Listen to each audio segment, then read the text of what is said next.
Olá, tudo bem?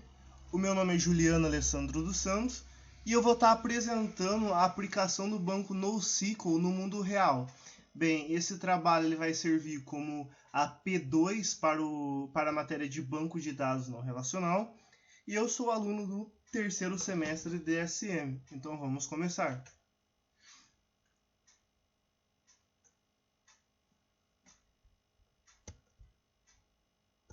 Eu tenho um resumo da apresentação de quais tópicos serão comentados. Em primeiro lugar, a gente vai comentar o que são bancos de dados NoSQL, a diferença entre dados estruturados e não estruturados, tipos de escalabilidade, banco de dados NoSQL na prática, qual que é um sistema que eu escolhi que aplica o NoSQL, por que foi escolhido, qual que é o banco escolhido, qual que é a categoria que o de banco nosso projeto se enquadra, arquitetura utilizada no projeto, vantagens dessa arquitetura, uma análise crítica de tudo que foi comentado até agora e, por fim, algumas considerações finais. Então, vamos lá. Primeiramente, o que são bancos de dados NoSQL? A gente vive atualmente numa nova era onde dados são o novo petróleo da humanidade. A gente tem dados em abundância, com uma variedade enorme, certo? Em virtude disso, os bancos relacionais eles não conseguem suprir essa demanda gigantesca de dados que a gente está recebendo. Porque os bancos de dados relacionais eles surgiram para armazenar dados. Eles não pensam na questão de agilidade, performance e flexibilidade desses dados, né? Então, os bancos de dados NoSQL, eles são bancos não relacionais, eles não trabalham com esquema de tabelas, eles são altamente flexíveis e altamente escaláveis, né? Você consegue fazer com que ele escale, com que ele cresça de uma maneira bem mais rápida. Em virtude disso, a gente vai estar citando a diferença entre dados estruturados e não estruturados. Dados estruturados eles são bem associados aos bancos de dados relacionais, né? Que eles são organizados em tabelas, já tem um esquema bem pré-definido, diferente dos dados não estruturados, que eles não possuem uma organização e ele não se limita apenas aos dados textuais ou a números, né? Eles podem possuir imagens, vídeos, GIFs, etc. Além disso, a gente tem os tipos de escalabilidade. Geralmente, a escalabilidade são vertical e horizontal. Vertical, ele possui um único nó e você vai dando mais potência para esse nó, né? Você vai aumentando a capacidade de memória dele, de processamento, e é só uma máquina robusta que vai recebendo e vai devolvendo esses dados. Diferente da horizontal, que trabalha com diversos nós que são interligados entre si, e esses diversos nós que estão interligados entre si, eles atuam como se fosse um único computador, eles trabalham em conjunto, servindo como um único computador. E a horizontal, ela vai ser de suma importância, porque ela vai ser o tipo de escalabilidade que vai ser associado à minha aplicação NoSQL no mundo real. Beleza? Então, diversos nós trabalhando em conjunto que servem como uma única máquina. Esse processo também é chamado de clusterização, que é você estar trabalhando com esses sistemas distribuídos. Beleza. Então, a empresa utilizada para a aplicação de NoSQL na vida real será o Instagram. Então, qual que foi o critério de escolha do NoSQL, né? Primeiro, ter um grande volume de dados. O Instagram tem isso, porque tem milhões de usuários que acessam ele. A diversificação de dados, porque a gente pode ter vídeos, reels, stories, GIFs, imagens, textos, slides, ou seja, tem uma diversidade de dados associado a esse sistema. E além disso, os dados eles são gerados em tempo real. Além disso, a gente pode dizer que a gente vai estar trabalhando com dados que são tanto estruturados quanto não estruturados. A gente vai estar trabalhando com uma escalabilidade horizontal, a gente tem diversos servidores se comunicando entre si, agindo como se fosse apenas um único grande computador. Antes de eu falar qual que é o computador, quer dizer, qual que é o banco de dados que foi escolhido para estar trabalhando com o Instagram, eu quero salientar o que é o CAP. O CAP, ele diz o seguinte, que em um sistema distribuído, que é a escalabilidade horizontal, diversos nós, um sistema ele não consegue atender as 3 características de consistência, disponibilidade e tolerância à falha. Ele só consegue atender 2 dos 3 requisitos, né? E eu vou explicar rapidamente o que significa cada um desses requisitos e qual que é a importância dele para o sistema que a gente está trabalhando, que vai ser o Instagram. Primeiro, consistência.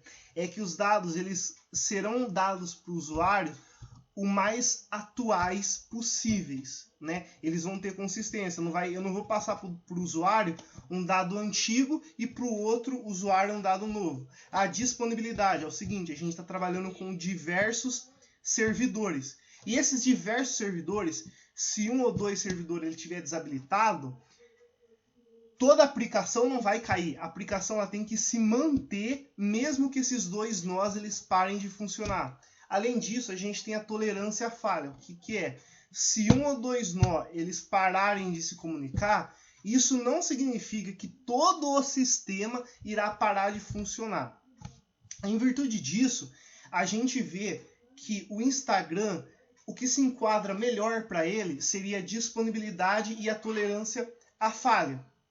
Por quê? Porque disponibilidade beleza, se um nó ele foi desativado, ou 2 nós desativados, todo o sistema não vai cair. Além disso, por quê? Porque tem muitos usuários acessando, então tem diversos servidores. Se 2 servidores pararem de funcionar, todos os usuários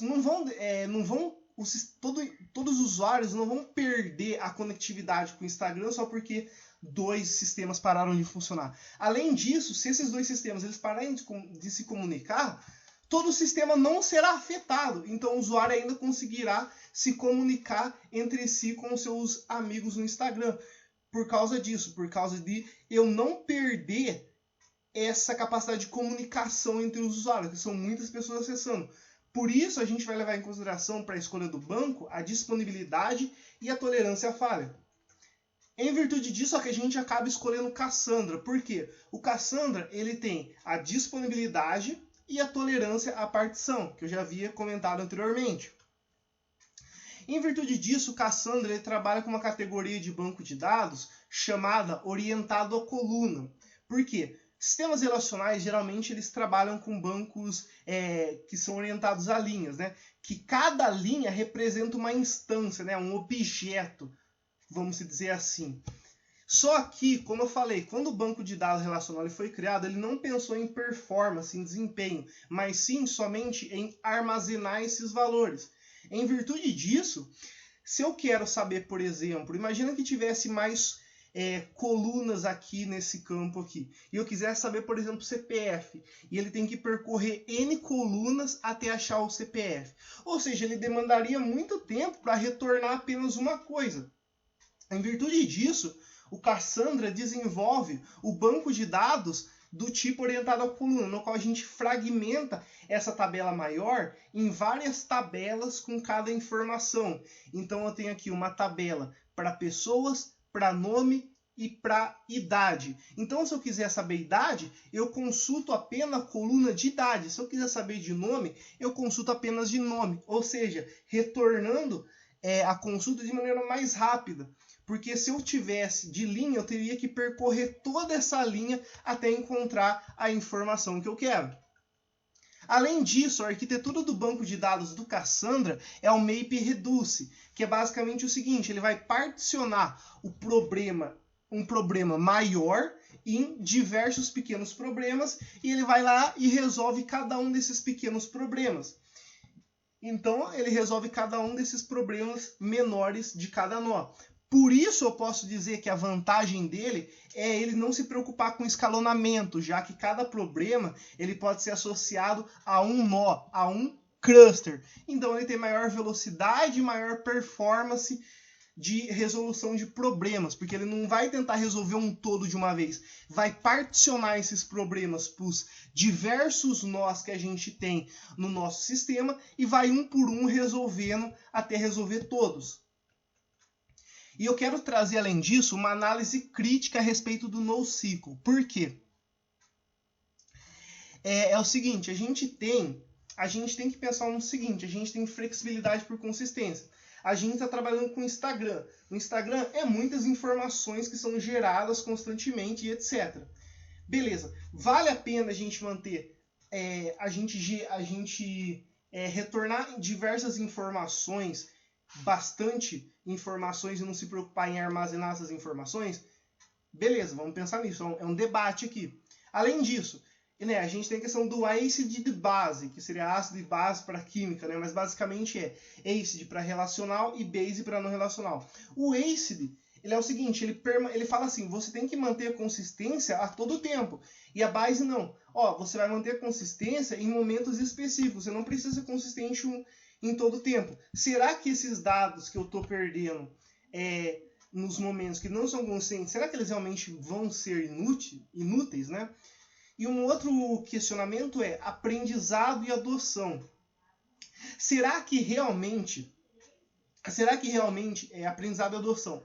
A gente vai ter uma curva de aprendizado muito maior mesmo. Por quê? Relacional a gente aprende uma coisa, não relacional a gente muda algumas coisas. A gente aprende muito mais, a gente vai ter uma curva de aprendizado maior. E além disso, o desempenho contextual. A gente vai ter transações altamente complexas e talvez até relacionadas, né?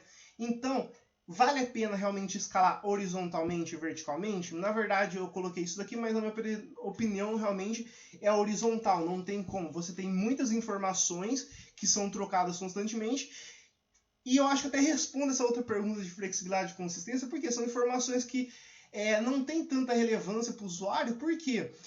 Porque são informações, eu não vou dizer fúteis, mas sim que não tem grande importância. Porra, um comentário, um status no Instagram, são informações que não precisam ser armazenadas frequentemente, né? Eu acabei respondendo meu próprio questionamento. E por fim, as considerações finais.